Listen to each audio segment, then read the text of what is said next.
willkommen alle hier im TPZ in Lingen bei unserem plattdeutschen Erzählcafé.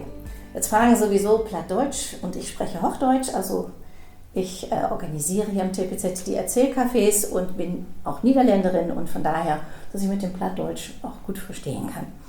Ich begrüße ganz herzlich willkommen Günther Hermes aus Geeste-Dalum. Moin. Gerd Büttke aus Nordhorn-Brandlicht. Moin. Maria Lögering aus Lingen-Bramsche und Henny Haskamp aus Lingen-Dahme und natürlich Linda Wilken, die Organisatorin dieser Veranstaltungsreihe, und ich übergebe Ihnen gerne das Wort. Ja, moin liebe Lü, ich freue mich heller, dass die alle da bin von Tage hier hinfahrt bünd, nach Lingen hin und ganz Emsland und Ute Grafschub. Ja, das Jahr ist ja alles zum Beten anders. Wir konnten nicht so Trope kommen, als wir das gewöhnt sind, und da freue ich mich, dass ich mich tausecht habt, ja, was vorzulesen. Und wir fangen an mit Maria. Du bist ja allvorken hier wähnt und plattdeutsches Erzählcafé hier in TPZ in Professorenhus. Und du hast uns einen Text mitgebracht. Warum hast du die denn gesagt? Ja, Linda, ich schrieb ja seit mehreren Jahren Geschichten, mal kürzere, mal längere.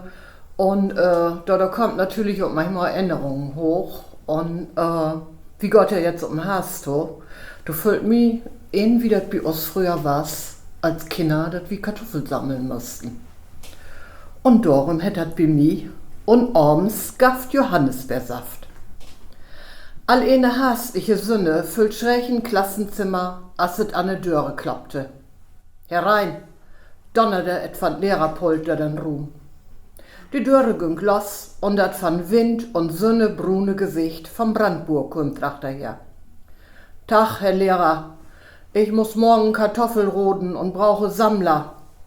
Hier was nun hehl in de Klasse trett und dreide sie ne speckige Müsse in sie ne schwieligen Hanne hin und her. Na gut, wer soll sammeln? Die Stimme von den Lehrer war's wat knapp an. Ja, die Maria, die Liesel, den Clemens und die Thea. Ausnahmsweise, Herr Brandt. Mit ein Nickhoppen trüg Hinak Brandt die Döre achter so dichte und das just angefangene Diktat ging wieder. Maria was mit ihre Gedanken nicht mehr bei der Sache. Sie söcht den langen Acker für sich. Ob sie mit Clemens zusammen in eine Riege sammeln kann? Heimlich schielte sie noch ihren Wichter drum hin. Man die sagt mit dem Kopf über das Heft und grübelte, oft gar nicht zusammen oder getrennt schreiben würde. An den Mittag, Punkt 12, führte die mit 2 Paare vorgespannte Ackerwagen von Hof. Ob quergelegte Breere satten die Sammler. Ihre Kurve fasste Tischkene Föte. Clemens balchte natürlich um den besten Platz und greite die Magd um Hof, die mit die spitzen Ecktenne, schrabte Lutschrat, die Bäckers mögt mir das lange Pant nehmen. Ich kann nicht über das hele Land laufen und die vollen Kurve ob den Kartoffelwagen kippen. Clemens muss mit mir in Riege. Oha. Clemens füllt die Kinnlade runter. Mit de olle Schachtel soll er sammeln? Dat hat er sich anders vorstellt. Liesel, dat würde ihm passen.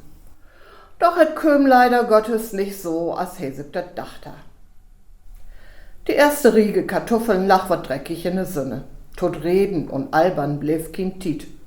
Krumm und mit flinke Hanne schmähten die Sammler die Erdknollen in den Korf. Grete stöhnen war's noch luter als das Schnuben von ne Peere. Oh Gott, wat ne Kartoffeln, och nee doch. Oh Gott, mein Krüß, ja. Die Stunden vergingen und als endlich Pause war's, schmeckte das Vesperbrot mit die Leberwurst unter die dicke, kröpelige Eike wunderbar. Dann ging es wieder. Die Rücken fing an weh zu tun und die Peere würden langsamer. Es würde dämmerig. Das Land rögt noch Erde und Kartoffelhof. Endlich was et schafft. Die letzten Körbe würden ob den Wagen kippt. Et ging non Hof von dem Buhr. In der Waschköcke würde mit iskollet Water und in hatten Bassel de Hanne schrobbt, Erde und Dreck ut de Buchse klappt.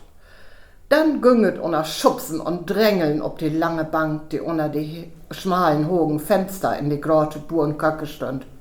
Clemens, mit as so'n Speer abgespießte Gabel in der Hand, satt er durch und konnte nicht aufwarten. Kartoffeln, brune Soße und Rotkohlhaarl ob den großen Herd stehen sein. Nu günket los. Und nach Schmatzen und Ärgern würden die Pötte leerpotzt. Dann kommt der Höhepunkt von Dach. Vanillepudding mit Johannisbeersoße. Wat ein Genuss. Dracula hat et Fürchten kriegen. Rot und Söte lobdet ut den Mundwinkel und dröpte ob die Teller zurücke. Mit den Finger würde jede Dröpken von Teller und von Tisch wischget und oblickt. Und wenn die letzte Löppel voll ut de Puddingkrumme kratzt was, die Bur fief Mark gegen den Tellerlechter und die Dunkelheit durch die Fenster lurde, dann ging ein Kartoffelsammeldach noch lang nicht zu Ende. Nee, nu würde et erst lustig. Et würde verstoppen spielt, bis man vor Schlorbolde ömpfelt. Erst dann was die Dach zu Ende. Ja, so war's dat. Ja, den Vanillepudding, den hast du dir dann auch heller verdient. Das sag ich dir, du. Schmeckt dann besonders gut. Also ich kenne das ja überhaupt nicht, dass wie unter Schaubank weg holt würden zu arbeiten. Du warst da dann wie ja in der Landwirtschaft, habe ich da auch noch richtig mit anpacken müsst als Kinder? Ja. Ich bin früher als Missländer führt nach Brual wie Aschenörp und ein Zeltlager. Und Nordzeltlager rübt den Bur an, Herr Buchtewal, Kinder für die Ernte, Gaben aufstellen. Dann mit Freund und ich war der Einzigsten, der den Welt habt. Und dann wird mir mit der Vize nach Brual führt. Von Möppenrut, so eine 50, 60 Kilometer. Südnordstraße hoch, 2 Wägen in der Ernte und dann mit Radwert zurück. Das habe ich ein paar Jahre gemacht. Ja, normalerweise war das ja früher im Herbst die Kartoffelsammeltit, die Kartoffelferien, ne? Die würden ja, ich glaube 3 Wochen oder wie lange würden die auch, ne? Ja. Aber es kommt auch bei uns für, dass wir eben, so wie ich das verlesen habe, ute Klasse halt würden, ne? Dass wir dann um 12 Uhr kriegen wir dann frei und dann können wir weg waren, ne? Also wir haben wie uns dann immer schon unsere Buren, wo wir jedes Jahr hingehen, Estring und dann natürlich bei uns in Dame auch. Wie Dölmerkal ne? Und Wesslingsburg, was das ja noch her.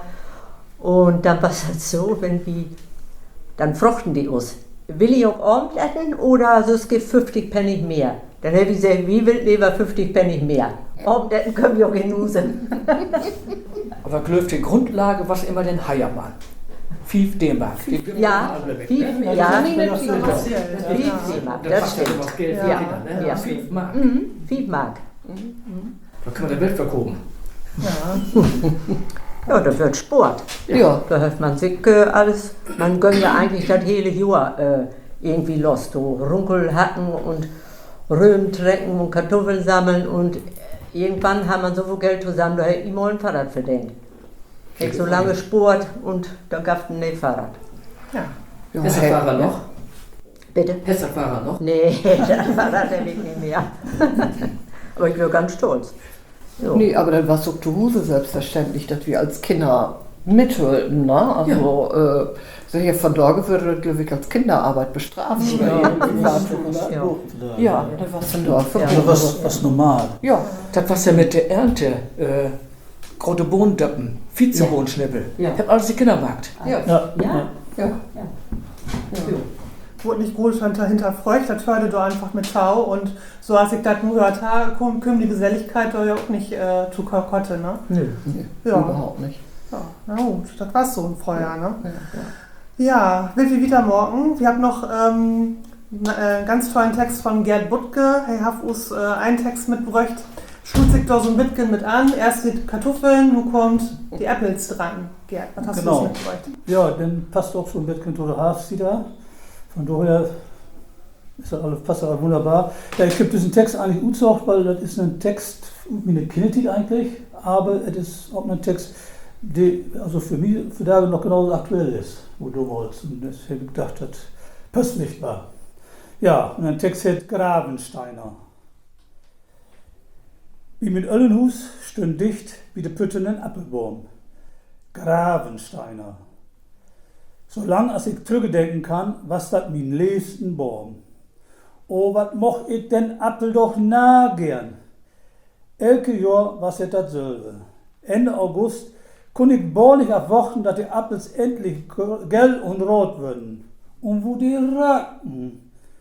Fahrten genug heb ich in den grünen Gravensteine betten, um zu prüfen, ob er nicht doch als Rieb was.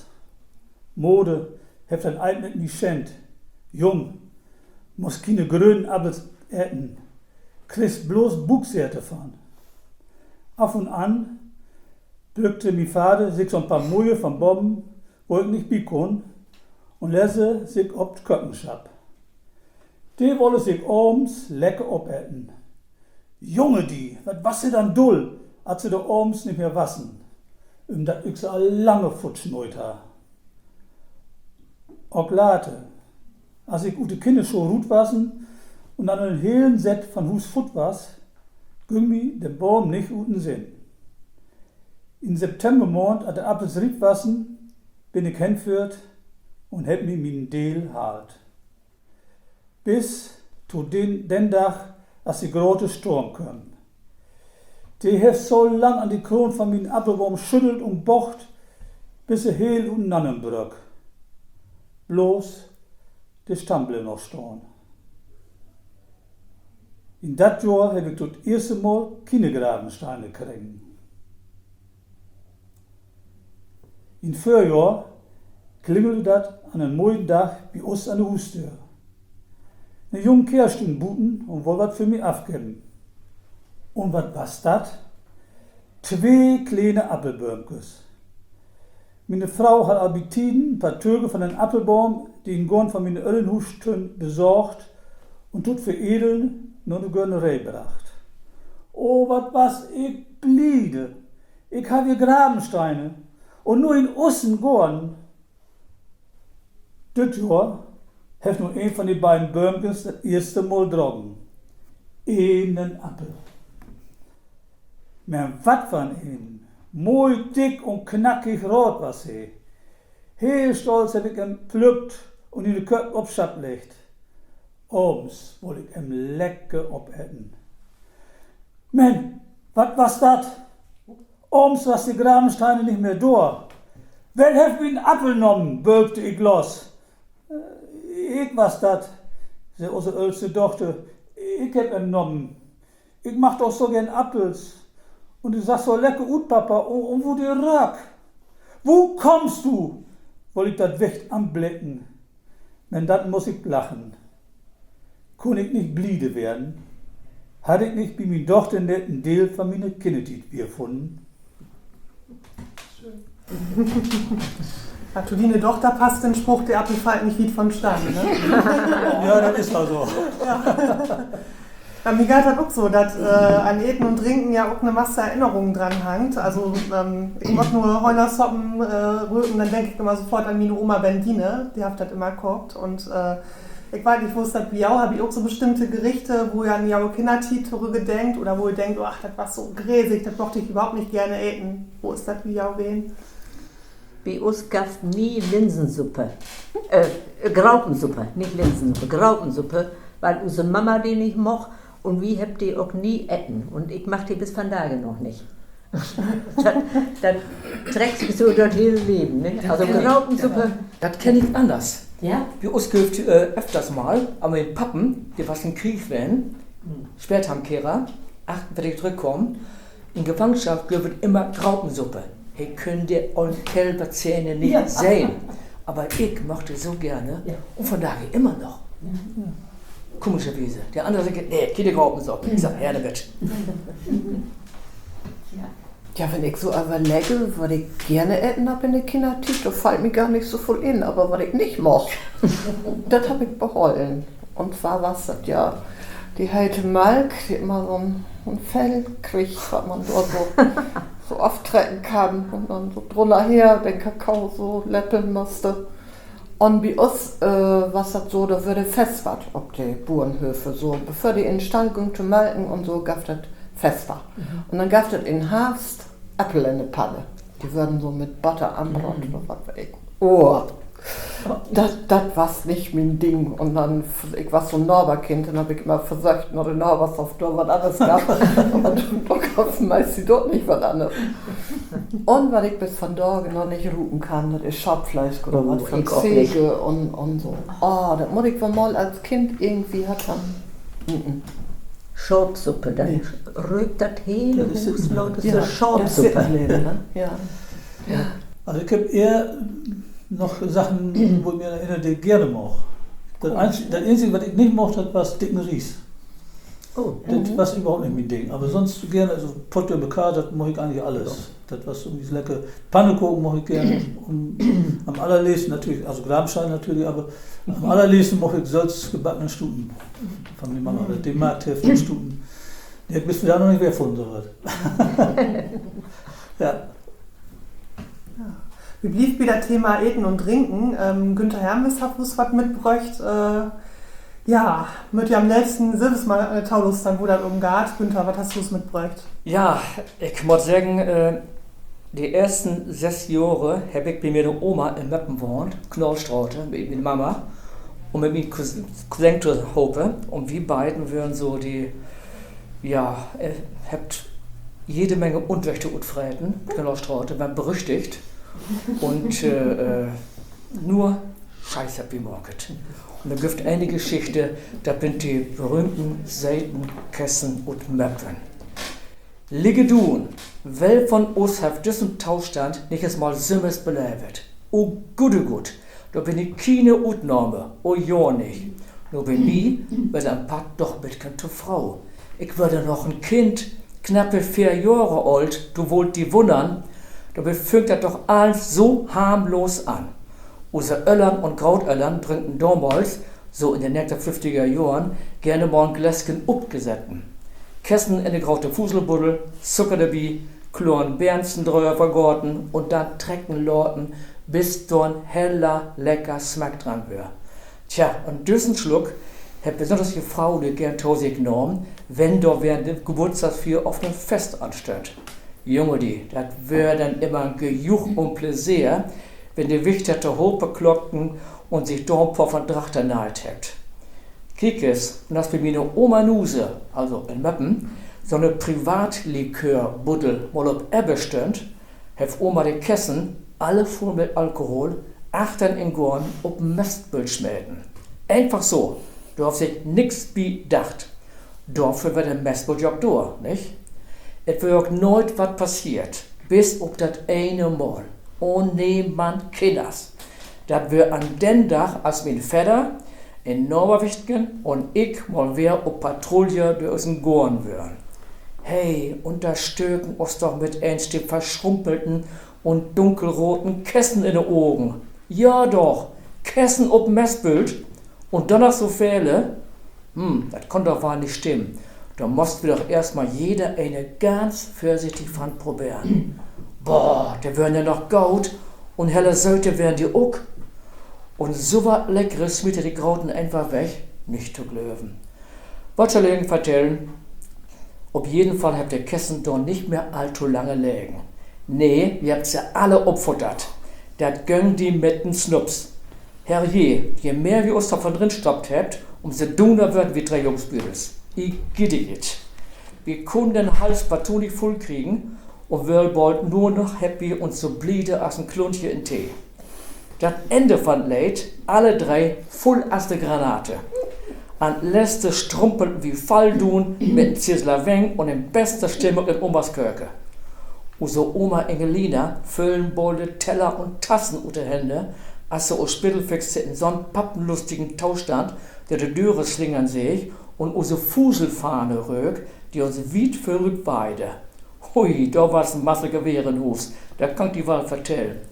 Und dann kam fort Omas als fräschen Spröke, mit denen sie alles, was in die gewandte Richtung löb, kott ab auf den berühmten Punkt brachte. Haare jastes nee. Man all use gaude Lune hölp us nix. Wir kriegen den anständigen Waterschwall über den Kopf, kalt natürlich, und werden Standepet in unsere Betten packet. Oma kommt richtig fort, der auf uns kort und knapp zur Raison bracht. Oha, ihr Klöft, die wär echt nicht gut getacket. Ins Lorpen sind wieder zu den Probleme und ohne Grau zu protestieren. Abends, als meine Mutter von der Arbeit kam und so ganz nebenbei, wie unsere Oma nachfragte, wo dann die beiden Jungs abbleiben würden, lud die ihre jüngste Tochter über die runde Brille an und meinte Kott auf den Röge, der legt a lange Flak, der mit beide Schietendeck. Meine Mutter ist damals, wo alle Wolken fallen, als er zu hören krieg und sich die kleinen Subnickes bekägen hat. Kinder schwiegen stille, einfach nur Gottsbetreu wird. Omas Kommentar, laut Gewehren, schuld ich mal riegen. Auf jeden Fall bin aus dem Messbildkessen so weit ganz gut bekommen. Aufsehen von heller, dicken Kopf an der Morgen. So graut und dick als das alte Möpske Rothus. Aber der Buddel abgesetten, hab wie Kinder lange Jahre nicht mehr zu Gesicht kriegen und aus dem Messbild hab auch nie nicht mehr eine Kessenkrone ziert. Ach ja, aber eins hab uns diese Geschichte auch gelehrt, nämlich was aus den bekannten deutschen Lebensweisheiten uns eigentlich sagen will. Zum Beispiel diese hier. Geteiltes Leid ist halbes Leid. Na dann, Levelü, immer dran denken. Ät, was gut ist, trinkt, was klar ist und sagt, was wahr ist. Ja. Okay, das hat was sein wollt. Und Sie wissen doch, hast du keinen Tropfen Alkohol mehr getrunken? Doch, aber in Worten. Ja, klar, natürlich. Ja, das Thema Inmorgen, Inwecken, das ist ja richtig wieder ein Trend. Also ganz massig Kochbolker kommt und wer gut mit Obst und wo man das so abgesetzten morgen kann und so. Was hat Bier auch noch so, dass den ganzen Tag und den ganzen Sommer inmorget wird? Das war doch immer eine richtige Aktion, oder? Bei uns, wir haben in der Wiske hele Riege Obstbäume. Apfel, Beeren und wenn Obst gab, dann wird ja immer fotovoll. Ja. Und dann haben ich weiß gar nicht, wir haben von 100 Gläser Beeren im Markt und dann Apfelmus und alles, was zugange wird. Aber jetzt mag man jetzt auch noch wer was in. Man hat jetzt wer andere Rezepte oder man kramt die alten Rezepte von früher wer drut. Ne? Und dann hat man so was Besonderes. Oder was hat Bio nicht so? Doch, das was in Gorn kommt, wir haben so ein kleines Bauernhaus, da was keinen Keller ein, da müssen alle in Gläser. Ja. Und vor allen Dingen, ich weiß gar nicht, wie das alle gut Korn ist, ob wenn schlachtet würde, das Fleisch und so, würde auch in Gläser in Korn. Ja. Ne? Und ich weiß von morgens, wenn man mal Erfen in Glas hat, die kehrten dann und das war natürlich schlimm, ne? Man wogte das ja. Aber auch Wurst und Schinken, das kommt in Gläser. Ja. Das war eine Arbeit. Ja, würde alle in Koch. Ja. Ne? Ja. Ich kenne das noch, wir haben damals eine Lütgen gehauen bloß, aber unsere Pappen, die Mama, eine andere Oma, die haben grauten Gorn in der Neustadt im Möppen. Da müssten wir das ganze Jahr hinfahren mit der Vize, 5 Kilometer in Gorn, importen, ernten und so wieder. Ja. Und das ganze Gedöns in Tasken und Emmers und Körbe an der Vizen und dann der Husträger, da ist der Feld, und dann Loster, Erbsen, Döppen, graute Bohnen, Döppen und alles müssen wir mithelfen. Und unsere Pappen haben dann im Keller lange Riege Regale gemacht und da standen die Gläser da, ein an anderen. Und jeden Sonntag wird was Ruthalt oder Werktags. Aber schönste wäre immer, sonntags gibt es immer 3-Gänge-Menü, Suppe und dann Kartoffeln mit Gemüse und Fleisch. Und achteran dann Pudding und oftmals Vanillepudding. Und dann hat Günther, war mal in den Keller und hol mal eben mit Obst. Und dann dachte ich, gut so, Kessen oder Stachelbeeren oder Apples oder Birnen, ne, oder Pum. Und ich dachte, gut so. Und dann gibt dann bei den Pudding dabei. Heiland, was das? Das vergisst man einfach nicht. Nee. Mein Papa, die mochte gerne Vanillepudding. Und da sag ich, Der Vanillepudding, die kann man noch essen, wenn man schon satt ist. Die geht ja überall verdeelt, die Sück. Die kommen alle hin, Pudding, kann ich mir das mal um. So gerne mochte ich die. Aber was Pudding, da können wir den Wackelpudding gut. Oh. Ne? Waldmeister, Zitrone und so weiter. Ne? Und meine Oma, eine andere Oma, ne? Wenn die bei uns kommen, gibt es Pudding. Und dann wird, Harry Jasses, das wird ein Jahr von Läppel.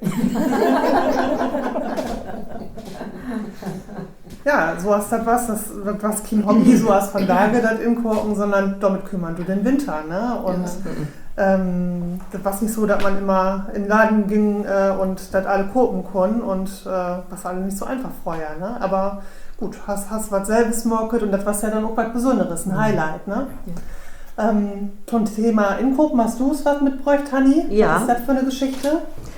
Ja, ich hab gedacht, früher war das ja so in den 50er, 60er Jahren, da gingen ja so die Händler, die Hausierer und die Lö über Land nur die Lö hin. Das ist ja, und da gab es Lö, die verkauften Eier, die verkauften eben so ein Tüchkerl oder Pöttewagen und was da alle unterwegs wär und die kommen überall hin und wollen ihre Ware loswerden. Und da habe ich mir eine Geschichte gesagt, von dem Tüchkerl Kreimers Patt. Ich habe ein Bild mitgebracht, ich kann das mal rumgeben. Da steht Familie Kreimer drauf und Holsten. Und dann Herr Gregor Kreimer, die führte nämlich damals auch mit dem Motorrad und mit einem Koffer ab, achten drauf und führte noch die Löwen und wollte die Waren loswerden. Ich lasse das einfach mal rumgehen. Dabei kann ich dann ja schon mal anfangen. Ne? Wenn Kreimers Patt mit dem Koffer kömmt. Ich weet noch jüss es van Tage. Use Kinder wassen Buten an Spellen. Ich sat in ne Köcke und gönnte mir da 2 Ursköpken Kaffee mit Zucker beschüt. So voll Tiet Mozin, dachte ich, bevor ich in Gorn dat Sötgeswerk in ne Grund lenken woll. Dorbi wassen mi doch für n Augenblick weil die Augen to fallen. Van lutet Gedo schreckte ich ob und Maria, Hermine, Lisbeth, Theo und Bernken röpen: Mama, Kreimers Patt ist just mit dem Motorrad auf dem Hof hört. Kreimers Patt was ein Hausierer, Händler, Tüchkerl, der in die 50er, 60er Jahre über Land führte, seine Ware an Mann oder die Frau zu bringen. Mama, hast du't hört? Die Tüchkerl ist da. Und es sich zu Verstand kam, standen die alle in der Köcke. Dach, junge Frau, da bin ich mal wer. Wo geht dann so? Mi dücht, i werd ja alle Tage jünger. Und ju Kinder, eine moier als die andere. Jo, moi Brötchen, dat kon he. Die Frau lü mit Schmöwörder Honig im Mund schmieren. Sicher, et rucke ja so lecker. So ein Köpfchen Kaffee kann nu auch nicht schaden, meinte he. Dat mi leid, sich ich hab die letzten Kaffeebohnen durch die Kaffeemölle jach. Mal musst du den Kaffeemann die woanders abhalen. Mag die Koffer los, ich bin neugierig. Kreimers Patt legte sie den Koffer auf den Tisch, mögt den Deckel los. Und da lacht das hele Sortiment, fein, akkurat für uns. Die Kinder standen mit großen Augen den Koffer to, als wenn ne Wundertüte was. Und lurden hemals gespannt, was ihr da alles ut den Koffer trück. Ja, sag ich, dann wies es mal, was du mitbrach hast. Und dann kommt los. Wittlin, Schwattlin, wo die Buchse mitbind. Ösen und Haken für Frau Lysaken. Nordeln und Knorp holt alles zu Hop. Gummi kannst recken bis Münsterwall recken. Säbe für die Buhr, sein Bord ist so stur. Rug für die Wichter, dann freizügt dat Lichter. Kick an, sagt die Olske, ne leer für die Holzke. Und Pulverkes für Ferkel und Blagen, hätt sie sich verfretten auf Würmer in Magen. Und jetzt, das Feinste vom Allerfeinen, Danach tun junge Mädchen weinen. 10 Meter Spitze für Laken und Decken. So, Moder, nu do man dat Geld unten Bühl trecken. Ach, weißt du, das ist ja alle war ganz gut, aber übermorgen kommt die Husneister bei uns. Die Utstür use Hermine mod fertig. Wie die Burenwichter wird die Tüchkisten voll sehen, wenn sie hier roten wild. Krämers Pat, so ein grottes Geschäft ob sie tokum. Und hier tröck alle Register. Hier, wat meni Dorfern. Ne hele Rulle feinstet Linn. Und düssen Durchsatz. Dat is wat für Koschulten Döchter. Und hier geklöppelte Brüsseler Festonspitze. Die kann ich bi Lütgelü nicht verkorben. Die möcht ihn nie afnehmen. In Tüskentiet ha ich use Berndgen bin Wickel. Ich hab hier ne moje Buchse. Dat was wat für die. Treck's es an. Nee, sicher will ich nicht. Aber es blieb ihm nix über, ihn muss er antrecken. Nee, sag ich will die Buchse nicht, die kratzt. Du hast die just in Gorn loten. Nu musst du sie nehmen, sagt Krämers Pat. Oma lurde achter die Türe her. Ach, kiek, Oma, hier, ne wollene Unterbuchse für die kahlen Wintertage. Oder ne feine bunte Schötte, das ist doch was für ju. Nee, brug ich nicht. Du bist mit zur Tür. Und weg Wasser. Hier redete sich Kopf und Kragen und mögt noch einen letzten Versuch. Aber hier, junge Frau, sag he to mi. Ist das nicht was Feines? Dorrugen Kleid für die Hochtit? Dann bin ich aber ne moje Brutmoder. Das machst du 10 Jahre jünger. Oh, mi suse da dürren Kopf. Und ich wüsste gar nicht, was ich bald alle kochen woll. Aber ich kochte rund um mi to.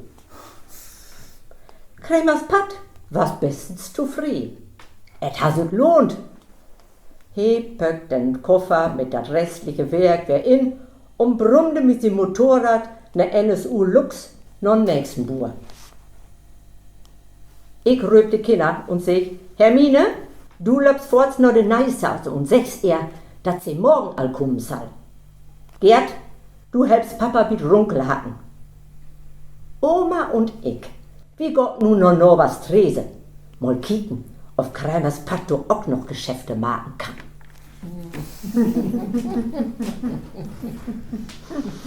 Ja, so was. Ja. So was. Bei uns in Köp auch immer Düchting von Lünne, mit so einem Packsehen wie immer, die was verkaufte Krämers Gregor, die wohnte ja in Holsten und die führte bis nach Bad Bergen, da oben hin, mit Motorrad. Ah, da wohnten die großen Buren. Da konnte ich mal Geld loswerden. Ne? Aber interessant wird das schon und ich hab das auch so erlebt, also wenn bei uns ein Tücher kommt, wie keken immer mit solchen Augen, wo die das alle erstmal utpöck und wo die das alle doch fein wieder inpacken können. Also, da habe ich immer staunt. Ja, von da würde man sagen, Verkaufsstrategie. Ja, ja. Und von daher ist das ähnlich wie bei Corona. Früher gingen die Händler nur die Löhen. Ja, und was hätte ich von daher, nicht wie Gott mittlerweile ja wer in Geschäfte, aber es war ja auch so, dass die uns das Werk, wenn wir bestellen, nach Hause brachten. Ne? Aber die kommen überall. Aber Ja. die uns kommen eine, die haben, kann ich das Kind noch erinnern, in den Arm und die haben nicht so einen Koffer, die haben hier so einen Bauchladen. Ja, das Mit gab's so auch. einem Gurt und dann Ja. können die so die einzelnen Lagen hochklappen, Ja. wo er dann Ja. sie ein Werk in haben, wo die herkommen, das will ich nicht. Und wie die kommen, das will ich auch nicht mehr. Aber Ja. die kommen bei uns. Kann auch versucht, ein Foto zu kriegen von Krämers Gregor oder Krämers Pat. Die sehen ja immer bloß Krämers Pat, weil die immer auf dem Pat wird. Deswegen hat die diesen Namen. Ne? Die war ja immer unterwegs. Ja. Aber ja, die Kinder habt noch nicht gefunden. Vielleicht gibt noch mal ein Bild von einem, wo ich mit Motorrad dort unterwegs ist. Aber ja. Aber es war eine interessante Zeit. Wir waren immer, wenn die kommen, dann löten wir alle Storn und Ling und gehen in Huse, die wollen das Werk bekiehen, wo ihr das, die Verkaufsstrategie so ist, wie sagst, wo ihr das mögt, ne? Raffiniert, ne? Fein. Erstmal die Frau ne? Loben, oh junge Frau, die wird ja einmal jünger und ihre Kinder. Ja, dann wird das ja schon, das schmeckt ja, das mögt ja wie Butter runter, ne? Ja, da wüsste ich ganz genau. Ja, die wusste jeder machen muss, ne? Ja, nur, die muss auch Geld verdienen. Ja. Tja. Ich war wohl von meiner Großtante, da kommen einmal eine Wege in Hökerborgen. Gibt das hier auch in Emsland. Also meine Tante, die kommt und in Oldenburger Münsterland. Ja. Und in ganz Lütge Dörp und da war es kein Geschäft. Da kommen dann immer die Hökerborgen mit Melk und Eier und was man so Ja. Ja, das läuft nicht so gut. Ein Backerwagen können. Oder den Sternenschlieber. Die kommen ja auch. Ja. Ja. Und, so und könnte eine man sagen, Stubenwagen können wir was, also mit Bäcker? Stuten, also Brot. Ja. Ja, Brote und so, Brotwagen. die können mit Pferd Ja. und Kasten. Ja. Ganz lange noch, das Ja. das Weg aber, ja. Die hatten früher einen Lachsen, Glas. Den ollen Glas, Alois Glas. Die können noch lange Zeit bis wie in den 70er Jahren. Ja, Könnt ihr noch mit Pferd und Wagen. Ja. Mhm. Ich kannte Map noch mit Melkwagen, Pferd und Wagen. Und das Schönste, was er Pferd, wirst du genau Bescheid. Hör dir jeden Hus an, immer selber steh, der Pferd wüsste, wo es hin muss. Ja. Ja. Der Ja. Kuchen und Süppchen trinken, die können wir reden. Also meine ganz frühe Kindheit es kam immer schon der Milchmann an der Tür, aber der hatte so einen großen Kanister auf so einen kleinen Karren und wurde von so einem ganz großen Hund gezogen. Der fuhr dann Ja. von Haus zu Haus. Ja. Und wenn dann so ein Tüchkerl kommt oder einen anderen Verdreher, was da dann auch so eine Art Nachrichtenbörse oder Ja, sicher. vertell die doch auch wohl eine Masse, was so eine andere Dörper los war, oder? Ja, natürlich. Die wüsste ja immer alles. Ne? Und dann man muss fragen, du, was gibt denn nächstes? Bin ich, ich bin dort. Oh, so kommt das. Da würde ein reines Nachrichtensender. Aber hier konnte Leo gut fragen, ne? Anders Ja, nichts, natürlich. Ne? Das ist doch genau gut dumm. Schlau. Ja, das konnte ich auch. Ja. Raffiniert. Freundlich. Immer, Ja, aber immer. ja, sie eine Ort und Wiese. Ne? Konnte ich das fein so. Feinbroter. Ja, Feinbroter, Ja. genau. Mhm. Ja. Aber der Tele Inkoben war früher einmal so eine Art Erzählcafé. Ja, sowieso. Ne? So Sonntags Sowieso. noch eine Kalktit, was das Ja. bei uns. Ne? Dann können die Tüchkopen und dann haben den Laden, die hat so ein Hinterstübchen. Ja. Da gab es dann Kaffee und die dicken Beschüte und dann würde Inkopf und dort treffen, wir waren immer eine Vereingemeinschaft mit 3 Dörper und Telefon und so was haben wir ja nicht und dort treffen die so und dann würde aber vertellt, wo ihr Kaffee trunken und dann ist es Und vertellt. es wird zum Beispiel, das vertellt wie ein Mann immer, die kommt ja auch aus Holsten. Da gab es ja Kneipe und Laden in Ja. Platzow. So, und die Kerls, die gingen sonntags morgen, die kriegen einen Zettel mit und eine Taske. Und die gaben den Zettel ab mit der Taske in den Korbmannsladen, wie Warburgs Hanna. Und die gingen so lange für die Theke und drücken sich in. Ja, und wenn die Taske dann fertig packt wird, dann gehen los. In Schlingerkurs. Ja, da wirklich. Pflichte? Wie ein Papahase und Lütke, ein Lebensmittelladen in Freys, wo ich herkomme und gegen den Laden, was bitte in den 80er Jahren eine Schweinewächte, eine Freiwächte. Und dann gingen die Schweinehändler immer bei uns in der Kirche, in unsere private Kirche und da war es eine stille Kneipe. Und da dürfen sie dann ihre Geschäfte mit einer Zigarre und einem Schluck. Ja. Und das hörte dann da so der Tau, dass man erst im Kirche und dann wie uns in der Kirche sieht und dann mit der schmierige Stäbel und schmierige Büchse. Das war wirklich wohl eine ganz schöne Herausforderung für meine Oma, aber das hörte dann so der Tau, ne? Ja. Ja, dass man sich was erzählte. Das hast du so inbürgert, das wär so, ne? Ja, das passt. Öffnungszeiten, da hüllen diese Gott nicht so harte an, ne? Nee. So wieder abends Inkopf und auch sonntags. Ja, Ja. eine völlig andere Tit. Ja, völlig andere Titen. Du habt wie von der Masse überhört, wir habt feine Texte gehört und will mich nochmal ganz doll wie auch bedanken, dass ich von da hier werden bünd extra Texte schreiben hat teilweise für diesen Dach und Ich glaube, das hat uns alle heller gut gefallen. Ja, ich bedanke mich auch ganz herzlich. Also es war jetzt ein Erzählcafé unter ganz andere Umstände.